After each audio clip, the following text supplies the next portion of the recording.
Hey guys, welcome or welcome back to my channel. My name is Caitlin and today it is time for my monthly palette ranking where I rank new things in my collection against old things and pretty much everything I've used eyeshadow palette wise that particular month. And it's from worst to best. So if you are interested in seeing my favorite eyeshadow palette that I used this past month, keep on watching. Before we get too far into the video, if you have not already, I would love it if you would consider subscribing. I upload videos twice a week. It is totally free to subscribe, and I would love to have you back again on the channel to talk all things makeup in the comments. Now, I will preface this particular month, I didn't super dislike any of these palettes. Some of them were just not as, what do I want to call it? Some of them just had the ooh-ah-ah factor that I was just like, oh, these are good. And some of them were like, okay, you're not bad, but you're just okay, just kind of average. So I'll let you know when we get from my least favorite to like, okay, now they're amazing. I think this is the most palettes I've had to talk about in any month of 2024. So hold tight. In number 13 from ABH is the Rose Metals palette. Now, as I said before, I didn't think any of these palettes were bad, but this was just kind of like, okay. And honestly, that's kind of what I was expecting. I did really enjoy the shimmers. Mine came broken, so I'm leaving on the plastic here. And the color story is really nice. The shimmers I do think were better than some of the older ABH palettes I have, like the Riviera. And I just hadn't tried anything from a while. I was really curious, and these were 50% off at Sephora. So yeah, it's not bad. It's just fine. I think I'll get a lot more use out of this when it comes to the school year, when I'm doing just a quick shader to somewhat more functional makeup than colorful creative makeup. So fine in my collection, but not anything to write home about in my opinion. Number 12 is the other ABH palette I used this month, the Nouveau. This is the other newer palette that I purchased that was 50% off. Now, I actually love so much, hopefully you can see the texture of the packaging. I really love how this feels. It feels super luxe. And for me, sometimes makeup is about the experience of using it. Now, the color story I think I like better than the Rose Metals too. Wisteria, this purple, just called to me. That was honestly the shade that made it for this palette. But when it comes to formula, much like the other one, I'm like, it's okay. Lily, this shade I think is my favorite shimmer. It does have quite a bit of sparkle. I think these are sparklier than some of the other shimmers in older ABH palettes that I have in my collection. But again, they just don't hold a candle to my indie eyeshadow palettes like all my other indie brands. I don't think, is ABH indie? I feel like no, but maybe I'm wrong. In my mind, they're more of in the prestige brand, but let me know in the comments. Number 11 hurt my soul a little bit because I was really surprised and I thought this would be higher. This is Odin's Eye. This is the Little Ghost palette. They're collab round 2 with Angelica Nyqvist, who I really love as a creator. I love the packaging. I love the artwork on it. But I don't know. Even the color story I like. But I just feel kind of meh when I use this month. Which it's just surprising to me because I looked this and it looks so cool, but then when I used it, I was not super excited about it, which was kind of surprising to me. So I don't know if that's just how I feel about this palette overall. I haven't used it a lot since I filmed with it, so I wanted to take it back out and see how I felt, but I really don't have a lot of it's not negative feelings. I just feel indifferent about it, and that's a little sad to me, but that's just where it fell this month. Number 10 from Gourmand Girls, the Nightshade palette. This is one I hadn't used yet. It was in my pile of shame of things I've bought but not purchased, so just using it to kind of get my thoughts. And it is very comparable to the other Gourmand Girls palettes formulas if you've tried any of their others, the Haunted, the Spooked, that kind of line. I still haven't tried the Silent Night one that I bought, but it's if you like the formula from the other one, it's the same. It's just going to be a matter of, do you like this color story? I really like the yellows in this one particularly. I haven't used every shade. I'm kind of interested to use this Hellebore shimmer, but I don't find use for a lot of dark shimmers in my day-to-day life. Maybe that's just something I need to get over, but that's how I feel.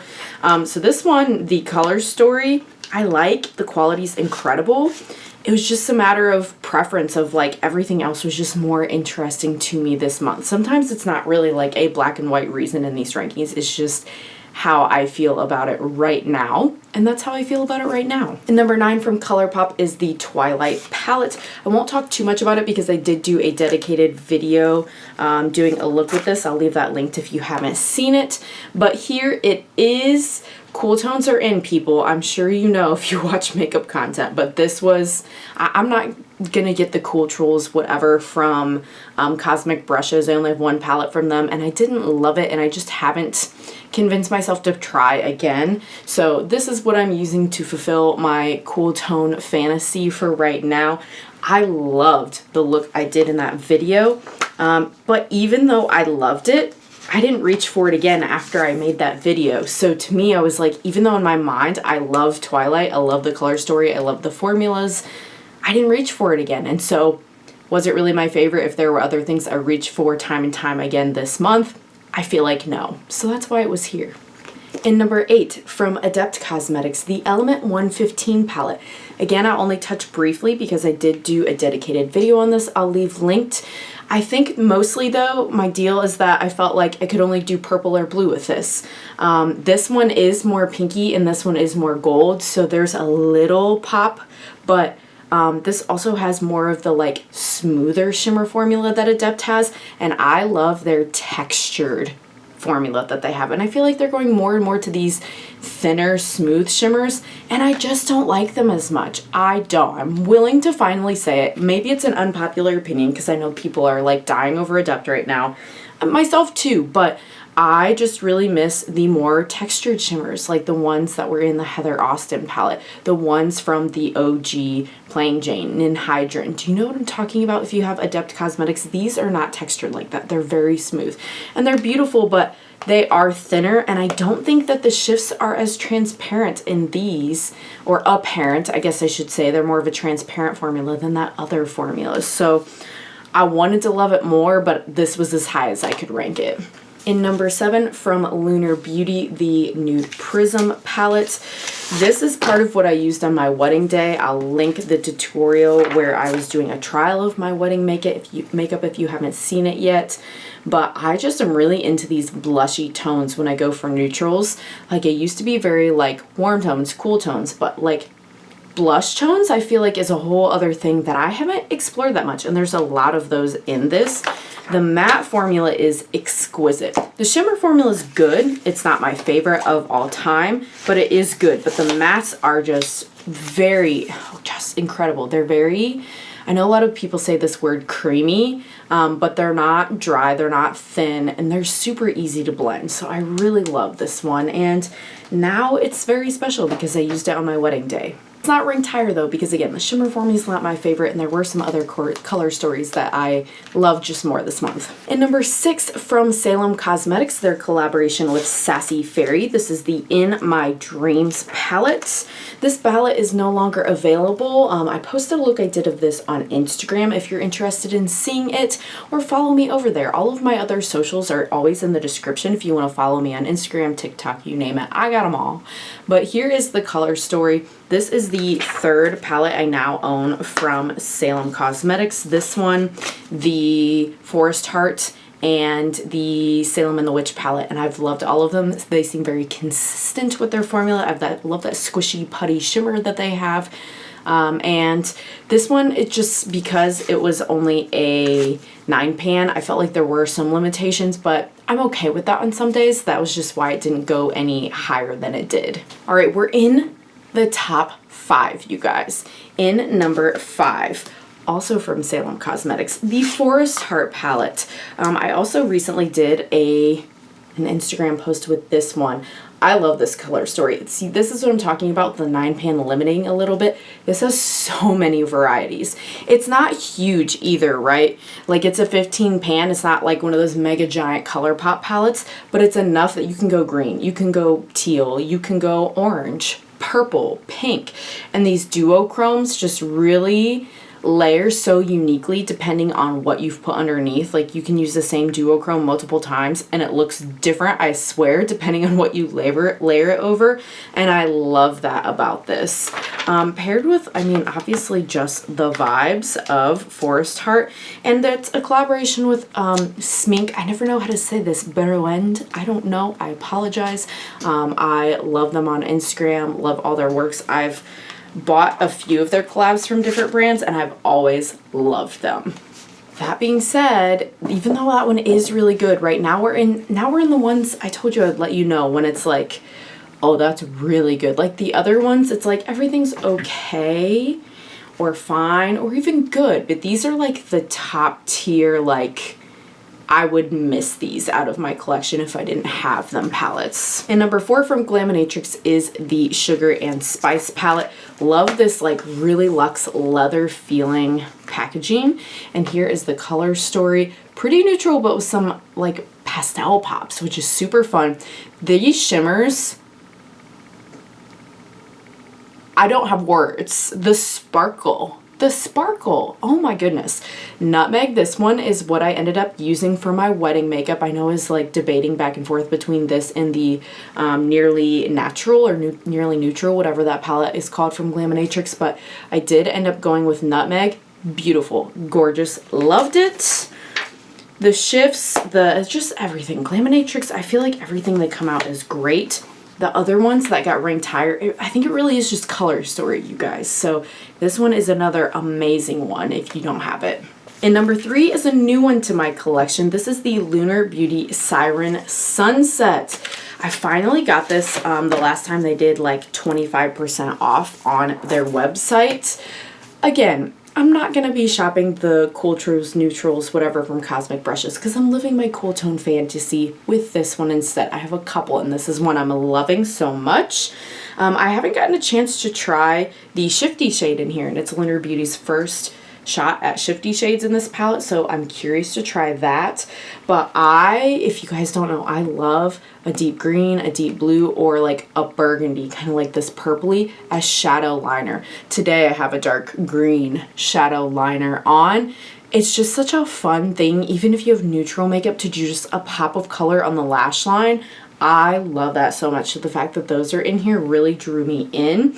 And I used to love warm tones so much back when everyone was wearing warm tones, right? Back in the height of beauty YouTube. But I really have just, it's probably just the trend, but I've been loving cool tones lately. And this one is no different. Love this one so much. And number 2 is the Cool Summer palette from It's Belle. This is my first purchase ever from It's Belle. Had a great experience shopping through them. And here's the color story. Bright, fun, summer. This one, much like the Forest Heart, the duochromes, I feel like when you layer them over different things, you can get different looks. And so that gives it more variety than if it's just like a one note thing. And again, you can go pink, you can go green, you can go blue, more of like a coral. And it's just super fun for summer. So I feel like this one, quality wise, is similar to some other indie brands, but it just got rated higher because of like the summer factor. And it's summer right now. So it just was something I gravitated to more, I guess, this month. And in number 1, for the second month in a row, from MBA Cosmetics, the Moonlit Marsh palette. Now this one, you gotta know, it's so good because this, to me, is not a summer color story, and I still gravitated to it more. This is the MBA Cosmetics collab with Basket Case Beauty. Check them out on Instagram if you don't know who they are. I mean, come on, you guys. Wonderful experience shopping from the brand. This Moonshine shade, so good. Just so transformative. I love that some of these shades, such as that one, you can use also as highlighters on the face. I think I've used every single shade in here, question mark. Maybe Moss I haven't used yet, but everything else I've used multiple times. I love how unique this color story is. You can go more neutral, you can go more like warm-ish, more cool-ish, you can get color. It's just so cool concept-wise, and like everything top to bottom is just impeccable to me, honestly. Like, This is, if I ever collaborated with a brand and came out with something, these are like the vibes I would want it to be. 1000%. Love it so much. And I'll be really curious to see in July if it gets topped, because it's been the top for 2 months now. Is it going to get dethroned? And when things get dethroned, sometimes it's because I end up liking something better. Sometimes it's preference. Sometimes I've used it for 2 months straight and I'm just like bored and fickle and want to move on to something else. So we'll see what happens. Thank you so much if you made it all the way to the end of this video. I appreciate you so much. And let me know in the comments, what is the palette you have been loving this month? Or palettes, if you're like me and you allowed to like rotate around a little bit, you don't like to use the same thing too much. I would love to know. And I hope to see you again in the next one. Bye.